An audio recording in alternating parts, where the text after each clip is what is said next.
Hello everyone, स्वागत है आपका हमारे यूट्यूब चैनल आके चैनल पे। जैसा कि हमारा जो हिंदी में जो चैप्टर चल रहा था वो चल रहा था हमारा संधि चैप्टर, जो कि हमने कल की वीडियो में हमने कंप्लीट कर लिया था। हमारे जो चैप्टर हिंदी में कंप्लीट हो गए हैं, हिंदी भाषा चैप्टर कंप्लीट हो गया है, उसके बारे में हमने पूरे एक एक पॉइंट जो एग्जाम में पूछा जाता है हमने वो डिटेल से देख लिया था। मैं डिटेल से एक एक पॉइंट उठाकर हमने पढ़ ली थी। और नेक्स्ट हमने सेकंड चैप्टर स्टार्ट करा था संधि चैप्टर, जो कि पैट एग्जाम में बहुत इंपॉर्टेंट है और वहाँ से क्वेश्चन एग्जाम में देखने को जरूरी ही मिलते हैं।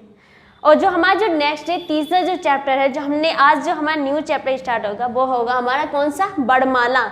बड़माला के ही एग्जाम में क्वेश्चन हिंदी, जिस वैकेंसी में हिंदी सब्जेक्ट पूछा जाता है, जिसमें हिंदी आती है, उसमें बड़माला चैप्टर में से एक या दो क्वेश्चन ही जरूरी पूछे जाते हैं, जो एग्जाम में आपको देखने को जरूर मिलेंगे। किसके, बड़माला चैप्टर के। क्लियर है? चलिए स्टार्ट करते हैं हम अपना क्या, बड़माला चैप्टर। इसमें एक एक पॉइंट, स्वर क्या होते हैं, व्यंजन क्या होते हैं, अयोगवाह क्या होते हैं, मूल स्वर क्या होते हैं, संयुक्त वर्ण क्या होते हैं, ये सब हम एक एक करके एक एक पॉइंट के थ्योरी अकॉर्डिंग देखेंगे। लेकिन उससे पहले अगर आपने हमारे चैनल को सब्सक्राइब नहीं करा है तो सब्सक्राइब कर दीजिए और ज़्यादा से ज़्यादा ये वीडियो हर स्टूडेंट के पास पहुंचाइए, जिससे कि जो हमारा ये सिलेबस है, एक तो फ्री कॉस्ट है, और जिससे कि जो बच्चा विलेज मतलब गाँव में जो रहते हैं, कोई गर्ल्स हो, बॉयज़ हो या किसान हो, जो टाइम के अकॉर्डिंग या मनी के अकॉर्डिंग अपनी जो पढ़ाई होती है कोचिंग में आकर नहीं कर सकते, लेकिन अपने वहाँ पे ही रहकर फ़ोन के द्वारा अपनी फ्री कॉस्ट जो हमारा सिलेबस है इसके अकॉर्डिंग वहाँ पे ही आराम से तैयारी कर सकते हैं। एक तो ये है। और जो गरीब घर के जो बच्चे हैं, जो ऊपर से गरीब घर के बच्चे हैं जिनके पास पैसा नहीं है, वो कोर्स नहीं खरीद सकते, तो उनके लिए बहुत ही सफिशिएंट रहेगा यह हमारा कोर्स। जैसे कि एग्ज़ाम में जो आने वाली वैकेंसी हो, उन्हें किसी भी चीज़ में निराशा नहीं मिलेगी।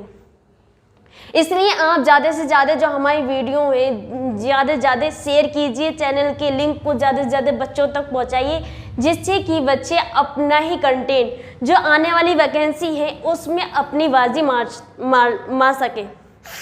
क्लियर है? चलिए स्टार्ट करते हैं हम अपना बड़माला ये चैप्टर। बड़माला कहते ही किसे हैं? बड़माला किसे कहते हैं? वर्णों के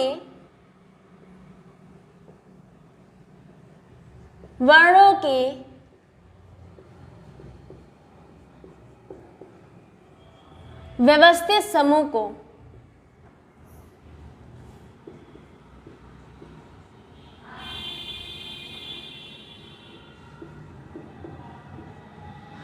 वर्णों के व्यवस्थित समूह को ही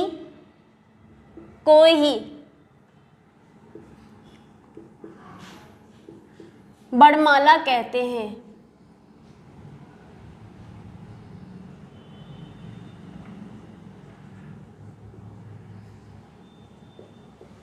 क्या कहते हैं? बड़माला कहते हैं। जो बड़माला है हमारी का, खा, ग, जिसमें 52 वर्ण आते हैं और उसमें संयुक्त वर्ण भी पूछे जाते हैं, स्वर भी आते हैं, वो क्या है, हमारी उन वर्णों की हिंदी में बड़माला कही जाती है। उसमें क्या कहा गया, वर्णों के मतलब वर्णों के ही व्यवस्थित समूह को ही हम क्या कहते हैं, बड़माला कहते हैं। क्लियर है? क्या कहते हैं? बड़माला कहते हैं। क्या कहते हैं? बड़माला कहते हैं। वर्णों के ही व्यवस्थित समूह को हम क्या कहते हैं, बड़माला कहते हैं। क्लियर है? हमने बड़माला को ही 3 भागों में बांटा है। कितने भागों में बांटा है? हमने 3 भागों में बांटा है।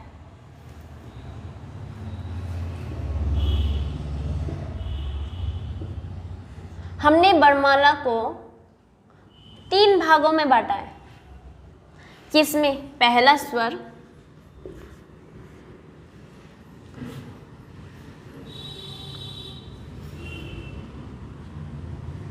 स्वर और व्यंजन, मतलब 3 बड़माला का मतलब बड़के जो होते हैं हमारे 3 भेद होते हैं। एक स्वर होता है और इसमें आते हैं स्वर में ही आयोगवाह स्वर, आयोगवाह स्वर।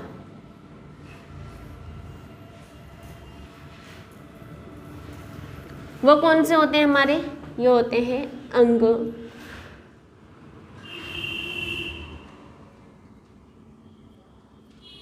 अह। मतलब हमने वर्णमाला को 3 जगह बांटा, स्वर में, व्यंजन में, आयोगवाह में। क्लियर है?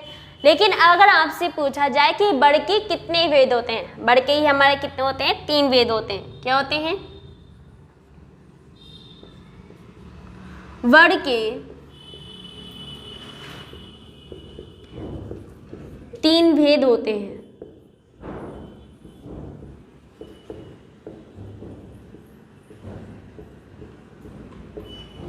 कौन कौन सा? पहला होता है स्वर, दूसरा आयोगवाह स्वर,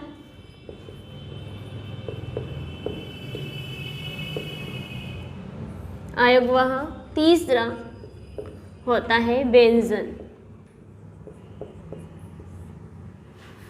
तीसरा होता है हमारा व्यंजन। क्लियर है? वर्ण के ही हमारे कितने होते हैं? 3 भेद होते हैं, स्वर, आयोगवाह, व्यंजन। और इस आयोगवाह कौन से होते हैं? अंक, अह। क्लियर है? अब नेक्स्ट उठाते हैं हम स्वर। क्या उठाते हैं? स्वर। अब हम एक एक करके पहले स्वर पढ़ेंगे, फिर व्यंजन पढ़ेंगे, एक एक करके फिर हमारे स्वर और व्यंजन को ही डिटेल से पढ़ेंगे, तो ये हमारा जो चैप्टर होगा वो कंप्लीट हो जाएगा। लेकिन ये भी डीप से पढ़ेंगे कि कहाँ कहाँ से कौन कौन से स्वर होते हैं, कौन कौन से नहीं। क्लियर है? चलिए स्टार्ट करते हैं। हेडिंग ही डालते हैं स्वर।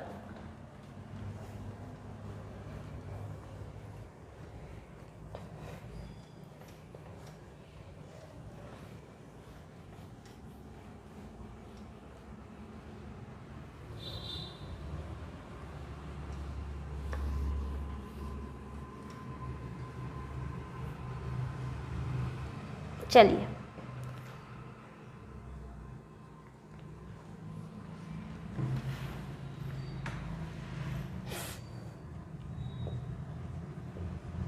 क्या हेडिंग हमारी? स्वर। स्वर को हम अच भी कहते हैं। क्या कहते हैं? अच। स्वर। स्वर किसे कहते हैं? स्वतंत्र रूप से, स्वतंत्र रूप से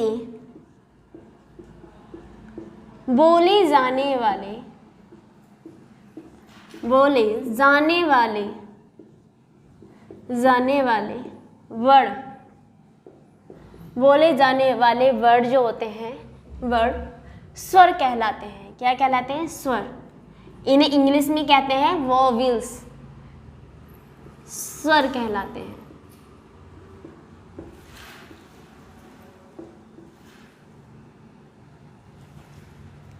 क्लियर है? स्वतंत्र रूप से बोले जाने वाले वर्ड ही क्या कहलाते हैं? हमारे स्वर कहलाते हैं। इनमें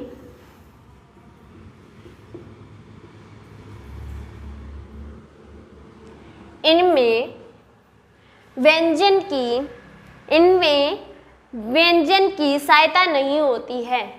मतलब हमारे जो स्वर हैं स्वतंत्र रूप से बोले जाते हैं, लेकिन इसमें हमारे जो होते हैं इसमें किसी भी व्यंजन की सहायता नहीं होती है। लेकिन जब हम व्यंजन पढ़ेंगे तो व्यंजन में स्वर की सहायता होती है, लेकिन हमारे स्वर में व्यंजन की सहायता नहीं होती। इनमें व्यंजन की सहायता नहीं होती है।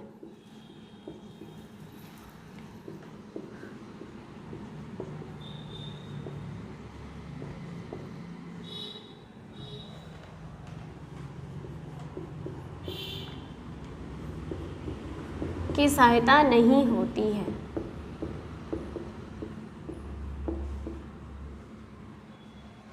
मतलब स्वतंत्र रूप से बोले जाने वाले वर्ड क्या होते हैं? हमारे स्वर कहलाते हैं। और इसमें व्यंजनों की सहायता नहीं होती है। मतलब इनके जो उच्चारण में इनके जो उच्चारण में, हमारे स्वर के उच्चारण में व्यंजन की सहायता नहीं होती है।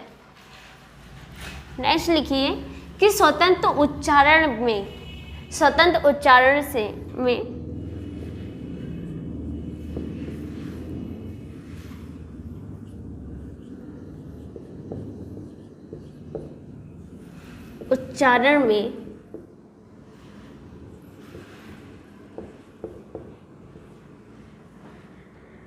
स्वतंत्र उच्चारण में स्वरों की संख्या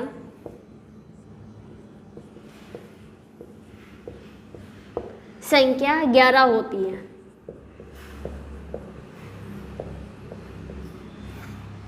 कितनी होती है? जो स्वतंत्र रूप से जो उच्चारण होता है उनका किसी भी व्यंजन की सहायता नहीं होती है, स्वतंत्र रूप से होता है, तो वो कितने स्वर होते हैं हमारे, उनकी संख्या कितनी होती है? 11 होती है। ये एग्जाम में पूछे भी जाते हैं कि स्वतंत्र उच्चारण से स्वरों की संख्या कितनी होती है, कुल स्वर कितने होते हैं, कितनी होती है? 11 होती है। कौन कौन से होते हैं चलिए देखते हैं हम। आ, ई, उ, ऋषि,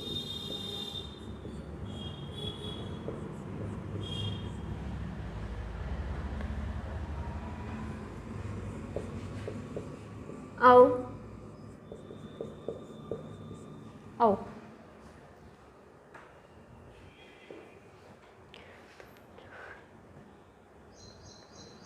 कितने हो गए हमारे? 11 हो गए। स्वतंत्र उच्चारण में स्वरों की संख्या कितनी होती है? 11 होती है। अब कुल स्वर की पूछे आपसे, ऐसे ही डालना, कुल स्वर की संख्या, कुल स्वरों की संख्या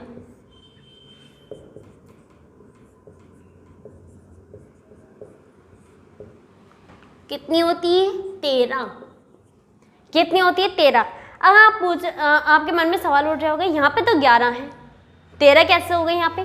13 हमारे जो आयोगवाह बताए थे, मैंने आयोगवाह जो बताए थे, हमने आयोगवाह स्वर, ये इन्हें मिला के 13 हो गई। तो इसलिए कितने हो गए? कुल स्वरों की संख्या हमारी कितनी हो गई? 13 हो गई। क्लियर है? चलिए आगे देखते हैं नेक्स्ट।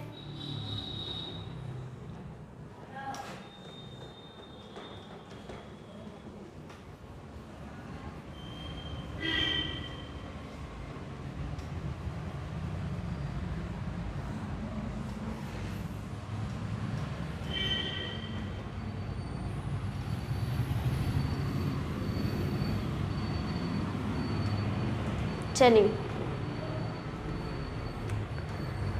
इसमें ही आता है एक मूल स्वर।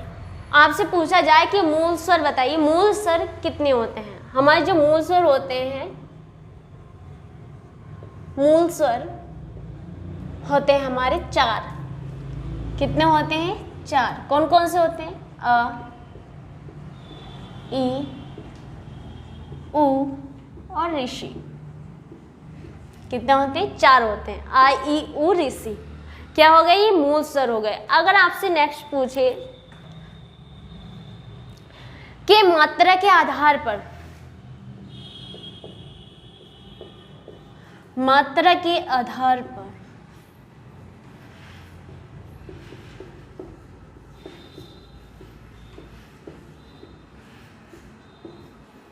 स्वर की संख्या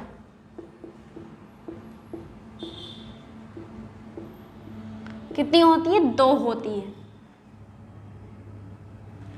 स्वर की संख्या जो होती है 2 होती है। पहली एक होती है लघु मात्रा,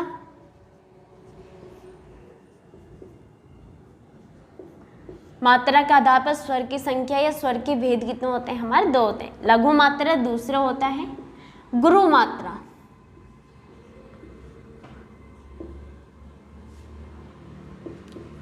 गुरु मात्रा को हम दीर्घ मात्रा भी कह सकते हैं। या ऐसे कर लीजिए, गुरु मात्रा ये दीर्घ मात्रा।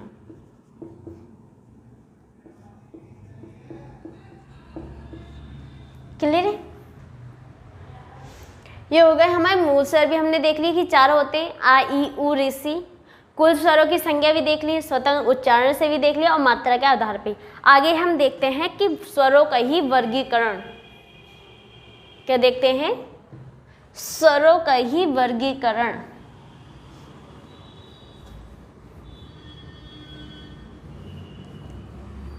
चलिए,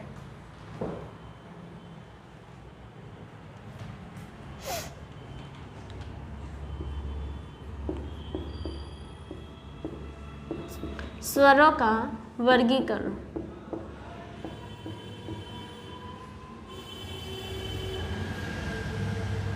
स्वरों का वर्गीकरण।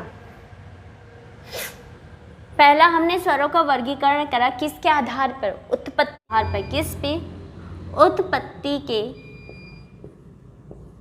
के आधार पर।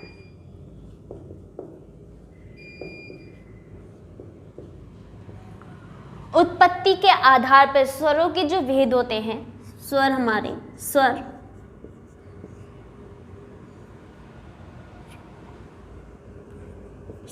दो प्रकार के होते हैं।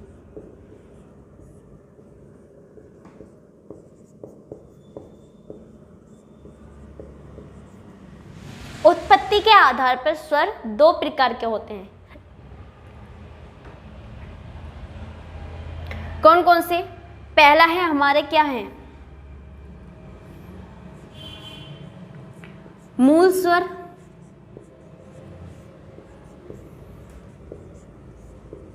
जो हमने बात कर ली थी ऊपर, कितने होते हैं? ये होते हैं हमारे मूल स्वर ही। मूल स्वर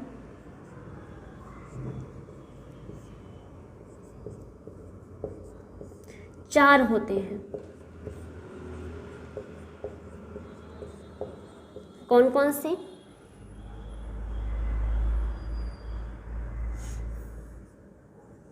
आ, ई, उ, ऋषि। क्लियर है? मूल स्वर जो होते हैं, मूल स्वर हमारे चार होते हैं। कौन से? आ, ई, उ, ऋषि। क्लियर है? अब देखते हैं इसका ही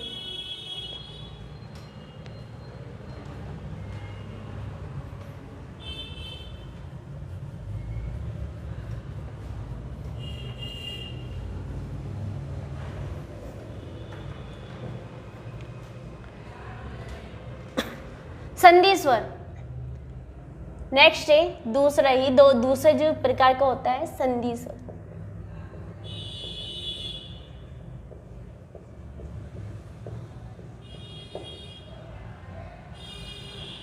संधि स्वर की हम बात करें, संधि स्वर होते क्या हैं कि दो स्वरों के मेल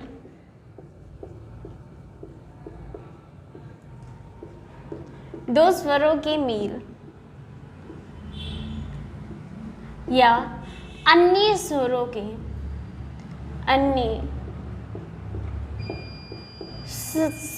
के मेल से बने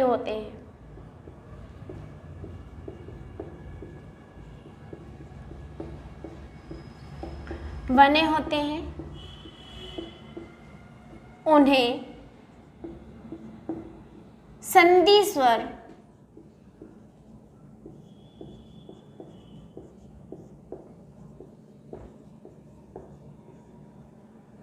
कहते हैं। क्या कहते हैं? दो स्वरों के मेल या अन्य स्वरों के मेल से बने होते हैं कौन से स्वर? संधि स्वर। उन्हें बने होते हैं, उन्हें ही स्वर को हम क्या कहते हैं? संधि स्वर कहते हैं।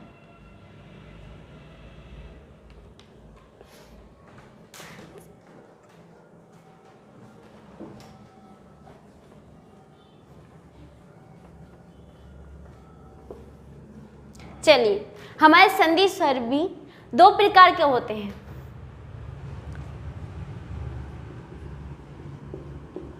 संधि स्वर दो प्रकार के होते हैं।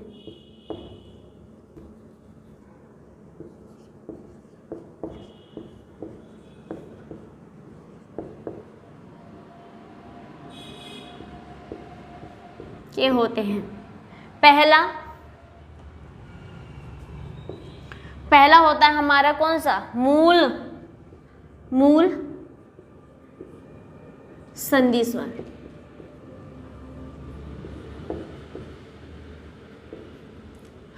कौन सा होता है, मूल संधि स्वर।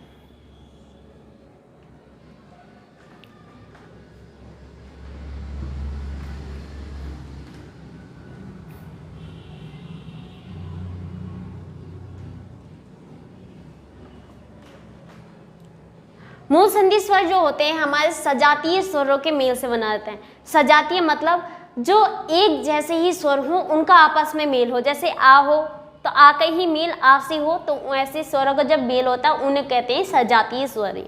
स्वरों का मेल क्या है, सजातीय स्वरों के मेल से।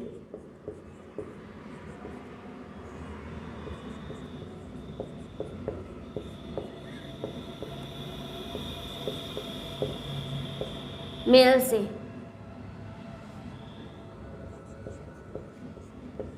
बने, सजातीय स्वरों के मेल से ही बने होते हैं हमारे कौन से, मूल संधि स्वर। कौन कौन से होते हैं ये, कैसे मेल से, जैसे आ का मेल आ से होगा,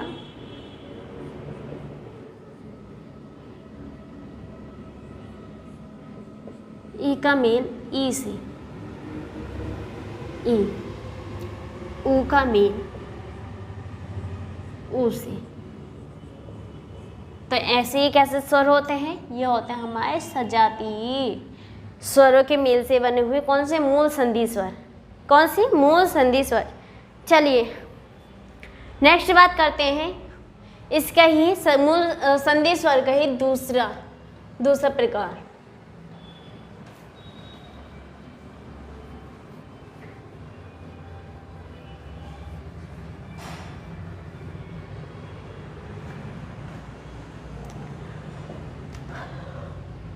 ये हो गया पहला, ये हो गया हमारा दूसरा। ये कौन सा होता है, संयुक्त संधि स्वर।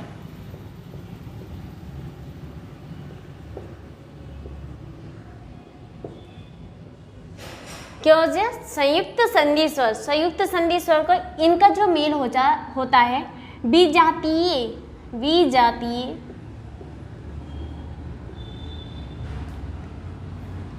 विजातीय स्वरों के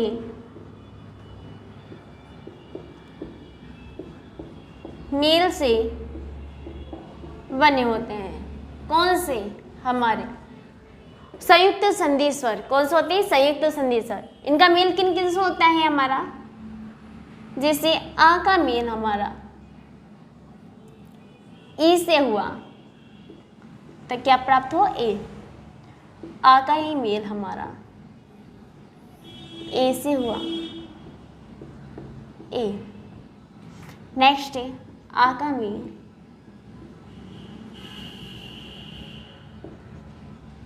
औ, आ का मेल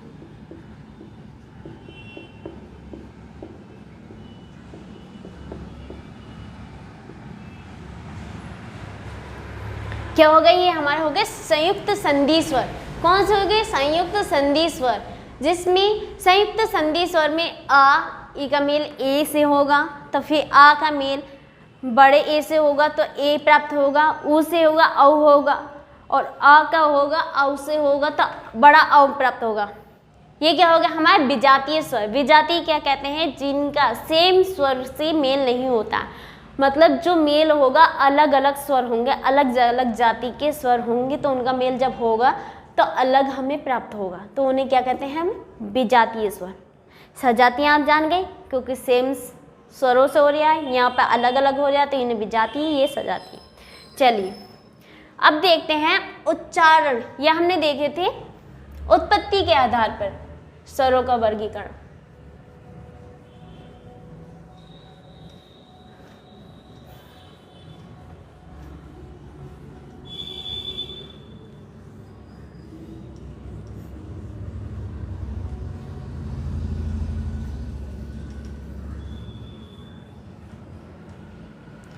चलिए अब हम देखते हैं उच्चारण काल या मात्रा के आधार पर स्वर के कितने बोध होते हैं।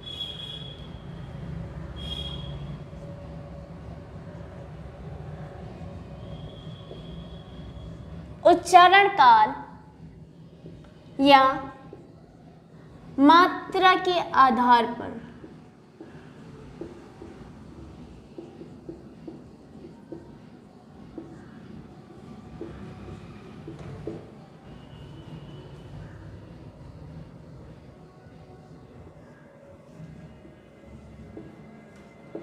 स्वर के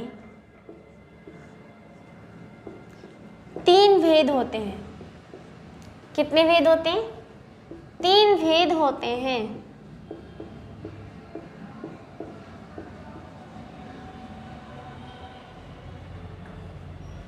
कौन कौन से?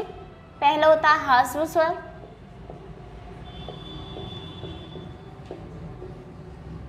नेक्स्ट है हमारा सेकंड दीर्घ स्वर,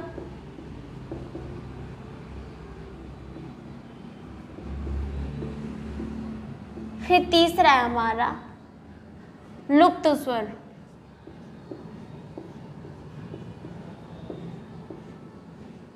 कौन कौन से होते हैं? ह्रस्व स्वर, दीर्घ स्वर और लुप्त स्वर। उच्चारण काल या मात्रा के आधार पर हमारे स्वर के कितने भेद होते हैं? 3 भेद होते हैं, जो कि हमने देख लिए। अब देखते हैं एक एक करके इन्हें पढ़ते हैं।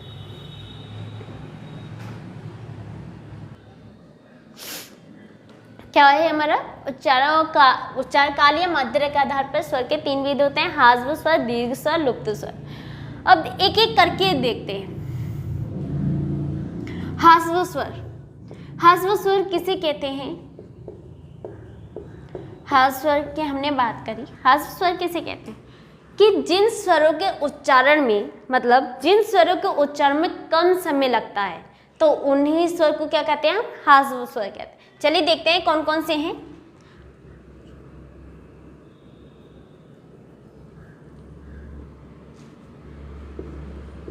जिन स्वरों के उच्चारण में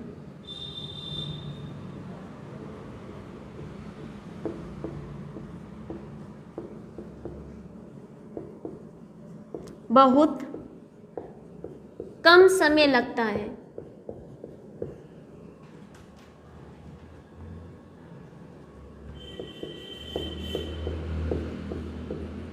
में लगता है।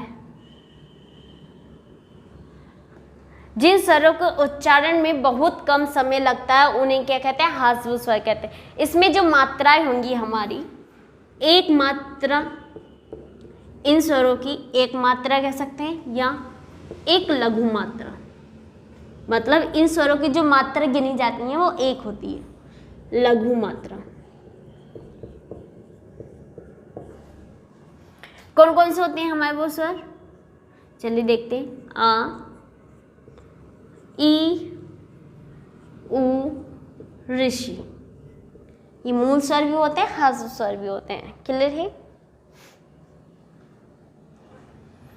नेक्स्ट है हमारा दीर्घ स्वर। दीर्घ स्वर की हम बात करें, जिन स्वरों के उच्चारण में दुगना समय लगता है, मतलब इसमें अकेला समय लग रहा है, बहुत कम समय लग रहा है, लेकिन इससे दुगना समय लगता है, तो उन्हें ही कौन से स्वर कहते हैं? दीर्घ स्वर कहते हैं। चलिए देखते हैं हम।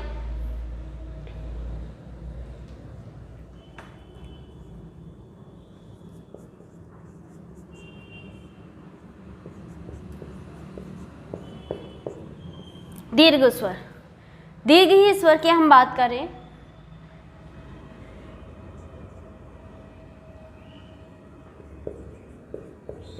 जिन स्वरों के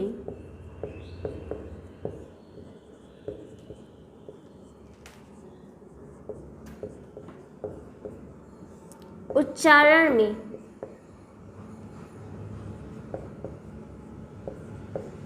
दो गुना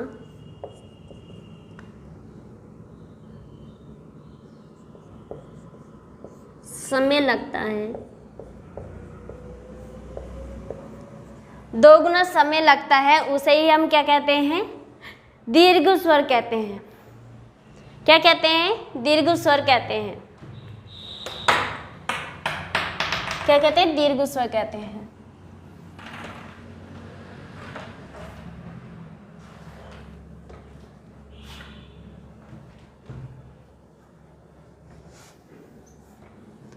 चलिए,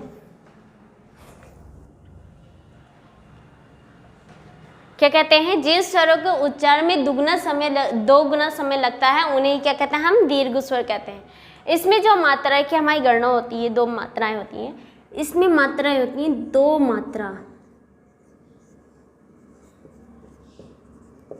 मतलब 2 मात्रा, मतलब इसमें जो स्वर आते हैं उनकी ही मात्रा क्या होती है? हमारे 2 मात्राएं गिनी जाती हैं, मतलब 2। जैसे हमारे जो स्वर होंगे वो कौन कौन से होंगे? वो स्वर अ, ई, उ, ए,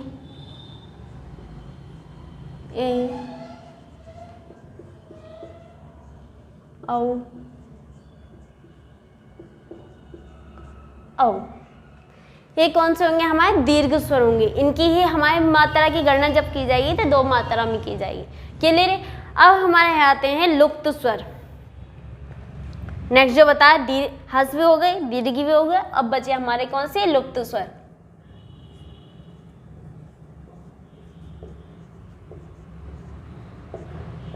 लुप्त स्वर ही कैसे कहते हैं? हमने दीर्घ स्वर में बात करी कि जिसमें दुगना समय लगता है उसे क्या कहते हैं? दीर्घ स्वर कहते हैं। जिसमें बहुत कम समय लगता है उसे ह्रस्व स्वर कहते हैं। और जिसमें ही ह्रस्व से 3 गुना समय लगता है उसे ही हम कहते हैं लुप्त स्वर। जिनके उच्चारण में 3 गुना समय लगता है उन्हें क्या कहते हैं? लुप्त स्वर। जिन स्वरों के उच्चारण में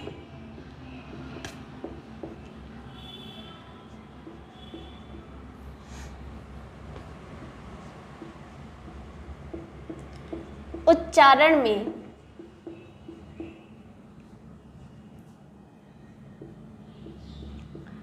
3 गुना ह्रस्व से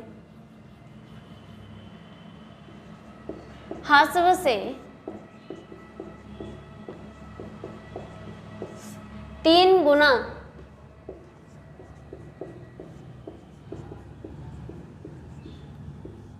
समय लगता है, 3 गुना समय लगता है, तो उन्हें क्या कहते हैं? हम लुप्त स्वर कहते हैं। क्लियर है?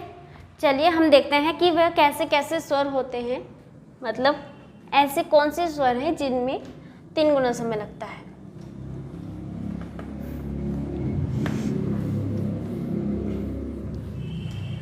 जैसे एग्जाम्पल में हमने बात करी,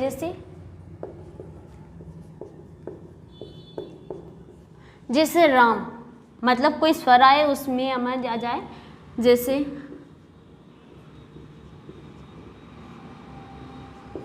राम, मतलब स्वर से मिलके, मतलब आकर डरने के बाद ये चिन्ह आ रहा, तो वो हो गया हमारा 3 गुना समय। एक तो ये तो एक हो गया हमारा ह्रस्व स्वर का, ये हो गया 2 मात्रा वाला, मतलब 3 गुना समय।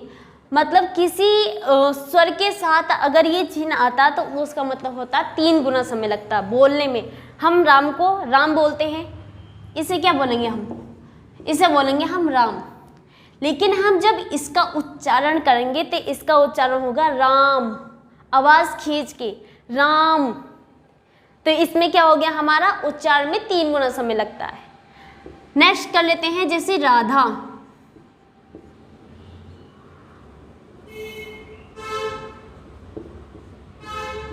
राधा, तो यहाँ पे हमने बोला, यहाँ पे हम बोलते हैं इसे राधा, लेकिन हम यहाँ पे क्या बोलेंगे? राधा। क्या? राधा। तो यहाँ पे क्या हो गया? उच्चारण में 3 गुना समय लगता है।